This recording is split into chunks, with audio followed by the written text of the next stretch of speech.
శ్రీకృష్ణాయ నమః. ప్రసాదాల గురించి చాలామంది అడుగుతున్నారు. అయితే ప్రసాదము అంటే ఏమిటి, అది పరమాత్ముడు చెప్పినటువంటి విషయము, భగవద్గీతలో ఆయన చెప్పినటువంటి విషయము తెలుసుకుందాము. ప్రసాదే సర్వదుఃఖానాం హానిరస్యోపజాయతే ప్రసన్న చేతసే హ్యాశు బుద్ధి పర్యవతిష్టతి అనేటువంటి విషయము మనకి భగవద్గీతలో 2వ అధ్యాయంలో 66వ శ్లోకంలో స్వామి చెప్పినటువంటి విషయం ఇది. అంటే ప్రసాదము అంటే పరమాత్ముడి యొక్క సాక్షాత్ దర్శనము, తన యొక్క కారుణ్యము, అన్ని దుఃఖాలని హరించేది, చేతసము మనకి ఉత్సాహము ఇచ్చేటువంటిది, ప్రసన్న చేతసే మనకి సంతోషాన్ని కలిగించేటువంటిది ప్రసాదము, పరమాత్ముడి యొక్క అనుగ్రహము. అయితే ప్రసాదాల గురించి చాలామంది అడిగిన విషయాలు మన వైకుంఠ ఏకాదశి విషయంలో కూడా కానీ, ఏ వ్రతంలో కానీ మన ప్రసాదం గురించి అడిగినటువంటి విషయం ఏమిటి అంటే, స్వామి మరి మనం ప్రసాదం స్వీకరించాలన్నా వద్దా అని చాలామంది అడుగుతున్నారు కదా.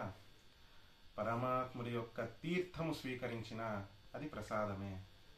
ఆలయానికి వెళ్ళి స్వామిని దర్శించుకుంటాము కదా, పరమాత్ముడి యొక్క దృష్టి మన మీద పడుతుంది, అది ఒక ప్రసాదమే.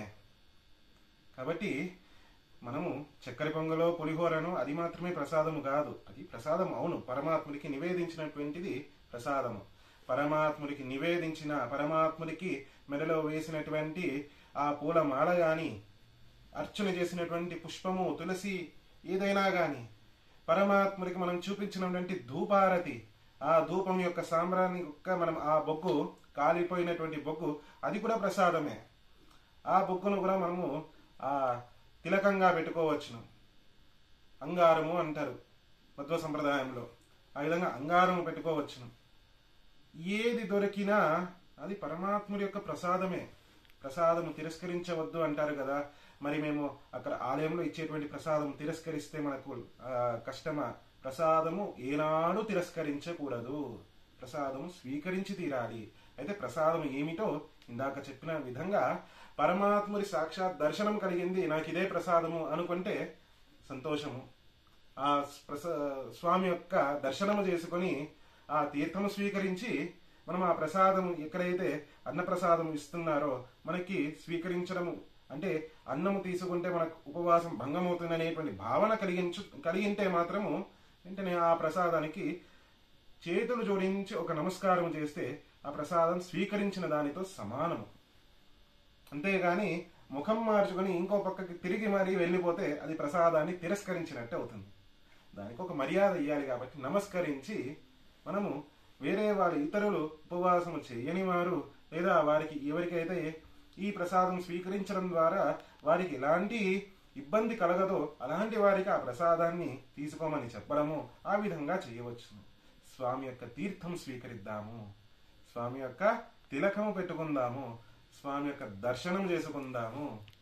ఇది అసలైన ప్రసాదము. మిగతా రోజుల్లో ఆ ఇచ్చినటువంటి ప్రసాదము స్వీకరిద్దాము. అయితే ఇంతే కాకుండా ఇంకొక విషయం, కొంతమంది ఉంటారు, మేము ఏకాదశి ఉపవాసం చేస్తున్నామండి, మేము ప్రసాదం స్వీకరించము అని ప్రసాదం ఇచ్చే పక్కకు కూడా వెళ్లకుండా, దానికి ఎటువంటి నమస్కారము చేయకుండా వెళ్ళిపోతారు. వెళ్ళిపోయి బయటికి వెళ్ళి ఆ హోటల్లో ఉండేటువంటి ఉపహారాలు స్వీకరిస్తారు. ఆలయంలో అన్నం చేస్తారండి, అది మాకు ఉపవాసానికి భంగం అవుతుంది కాబట్టి టిఫిన్లు చేయవచ్చు, అది మాకు నడుస్తుంది అని కొంతమంది వెళ్ళి హోటళ్లలో ఉపహారం చేస్తారు. అది అసలైన నిషిద్ధము. ప్రసాదాన్ని తిరస్కరించడము ఒక పాపము. అంతేకాకుండా ఈ విధంగా చేయడము అది అపచారము. దయచేసి ఈ విధంగా చేయకండి. మీకు అంతగా ఉపహారాలు స్వీకరించేంతగా మీకు ఉందంటే దాని బదులు ప్రసాదం స్వీకరించడం అత్యంత ఉత్తమ పక్షము.